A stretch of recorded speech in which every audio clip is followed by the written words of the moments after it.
Welcome to part 4 of our Taking the Regents with Segelke. Let's dive right into this, guys. I've given you the answer to 61. The color of methyl orange must be red. Now, why is that? Well, let's look at this. A has a pH 2. We need to go to table M to see why this is. A 2 pH of 2 for a solution, means that methyl orange, which has a change range from 3.1 to 4.4, any value below 3.1 is going to be red. Anything above 4.4 will be yellow. So that's why this one has to be red in methyl orange. Number 62, they made this one really easy for you. Determine the hydrogen ion concentration. You're just extending the pattern. A pH of 2 is 1 times 10 to the negative 2 concentration of hydrogen ion, as 5 would have to be 1 times 10 to the negative 5 molar. Remember also, you simply always can say that 10 to the negative pH is the hydrogen ion concentration or the hydronium concentration. 63 through 65 relate back to this passage here and the static table here. We're saying that we have a sample of helium gas in a rigid cylinder. If it's rigid, that means that, a moving piston, that makes more sense. The pressure and the volume are going to change at constant temperature. Remember from PTV, if pressure decreases, volume has to increase. So we see pressure decreasing, volume increasing. And it tells you something here that no matter what the individual values are, pressure and volume, you always have the same product. So this is the key to answering question 1. State evidence found in the data table that allows the product of pressure and volume for the fourth trial to be predicted. Well, if all of these are 4.12, this one has to be 4.12. So as I said here, the product of trials 1, 2, and 3 is the product of trial 4, and that would allow you to figure out what the pressure and volume, the product of those would be. 64, determine the pressure of helium gas. Well, as I wrote over here, the product of the pressure and the volume has to be a constant. We know the constant is 4.12. The volume given here is 1.373, so I can solve for pressure, which is 4. 65, compare the average distances between particles. Well, if you notice here, let me clean this up. The key is here. Notice that as I go down, the pressure keeps decreasing. A decreasing pressure means that the particles have to be farther away.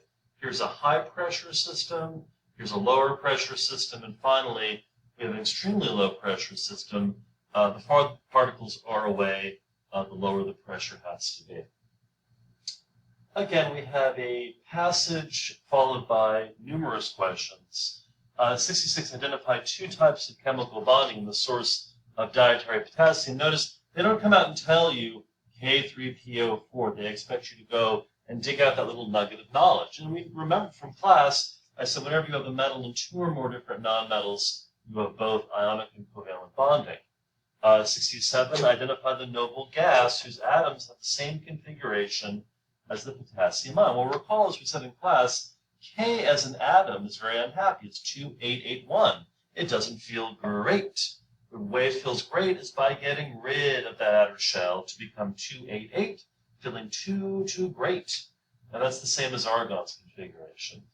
64, compare the radius of the potassium ion to the potassium atom. One way you can look at it, the atom is 2881, and as we just said, the ion is just 288. It lost a shell in becoming an ion, therefore the ion is smaller. Percent error, this is, I think, kind of a gift question.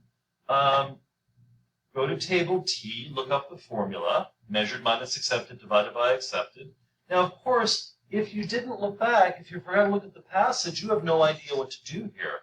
It tells us that you're supposed to be 170 milligrams in this particular food product, sorry. And it tells you that's the accepted value. Now it says in the particular serving, you have a measured value of 172. So look what I did. 172 minus 170 divided by 170 times 100%. You don't have to calculate it. You can if you want, but we're only looking to see that you have something like this work that will give, if calculated, the correct percent error. 70 and 71 relate back to this passage. Now, a lot of you remember what the formula of glucose is. You remember this is it. But if you don't, they stated here. So always look back at your passage for vital information. That's the molecular formula. A 6 to 12 to 6 ratio can be reduced to a 1 to 2 to 1 ratio. So this right here, CH2O, is the empirical formula. 71, a classic question. State evidence that indicates photosynthesis is endothermic. Well, guys, to be endothermic, energy has to be on the reactant side. It's that simple. 72, 73, 74 relate back to this passage. 72, explain why the electron configuration 2711 represents a sodium atom in the excited state. Well, just look up what sodium is in the ground state and then explain that in order to achieve that possible excited state, one of the electrons from the second energy level jumped to the fourth energy level, creating one possible excited state. It's a great answer. Explain in terms of electrons how a strontium, my friends, we keep coming back to this question again and again and again and again and again. An electron makes this transition from a higher to a lower energy level in the process, releasing energy. 74, state how bright line spectra viewed through a spectroscope can be used to identify the metal ions and the salts. Well, you have to remember back, this pops up occasionally as a question. We did a laboratory in which I gave you fictitious elements with their equally fictitious bright line spectrum. But I said these are like fingerprints. Metals have specific bright line spectra. For example, X has these 3 bright lines, Y has these 3 green bright lines, Z has 1 red and 1 green. They only have them, so if you view a sample that only has these particular 2 lines, you know you're dealing with Z. So a metal can be identified by a specific set of bright lines. 75, 76, 77 refer back to this information up here.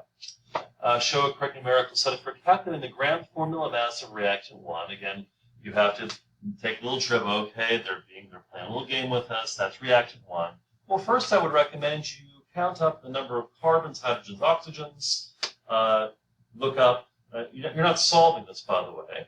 2 times a mass of 12 plus 6 times a mass of 1 plus 1 times a mass of 16. That will get you the gram formula mass. Again, no need to solve it. You don't want that particular answer, just the work that will get you the answer. Number 76, explain in terms of molecule polarity where reactant 2 is soluble. Well, reactant 2, we don't even have to mention it. They're just saying, why do molecules dissolve in water? Well, as we said, only polar bears dissolve in water, and likewise, polar molecules dissolve well in water. 77, state the class of organic compounds to which product 1 belongs. Well, that's product 1.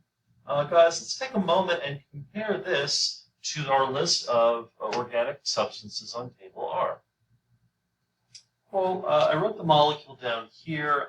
It looks like several of these. Maybe it's a ketone, maybe an organic acid, maybe an ester, maybe an aldehyde. Well, it can only be one of them. Notice this is the functional group. The single bonded O, the double bonded O, and then carbons bonded to another carbon. The only one in which you have that is with an ester. Notice how this carbon, or this oxygen here, is bonded to another carbon here, and this carbon is bonded to an O, double bonded to an O, and single bonded to an O. So this is an example of an ester. Next, 78 through 81 refer back to this paragraph and this list of laboratory equipment for constructing a voltaic cell. State the purpose of the salt bridge. We talked about that a lot, to permit ion flow, also to allow to maintain electrical neutrality. Complete the reaction, the half reaction for zinc. Well, first of all, we have to identify whether zinc or copper would be the anode. Remember, according to table J, this is an increasing activity. We notice that zinc is higher than copper. So let's go to our answer booklet and see, well, I'm getting ahead of myself again. If you're higher on table J, you are the anode. Lower, you're the cathode. And we have our fun little way of remembering anox and a red cat. So we know this is going to get oxidized. Let's go to that table. Or to that answer booklet, as I should have said. 79, well, zinc is right here. Actually, there's no mystery. If you remember, our great friend and colleague, Mr. Wise, told us about red ox, meaning because red is on the left side of the word redox, that means we place the electrons on the left side. There is no place on the left side to put anything. The way that they structured the question, ox, the electrons, it says ox is on the right side, electrons are on the right side. So that means we have to have one or more electrons on the side. Now, of course, zinc here is, it's a free element, so it's a charge of 0. What must it become? Its charge has to go up. We know oxidation. If you look up on your reference table, the only charge zinc can be is a positive 2 charge, and you'll say, oh, but 0 needs to equal positive 2 plus negative 2, so there must be 2 electrons here. Number 80, compare the activities of the 2 metals used by the student. Well, we just addressed that. On table J, zinc, again, is higher than copper, meaning zinc must be more active. It's that simple.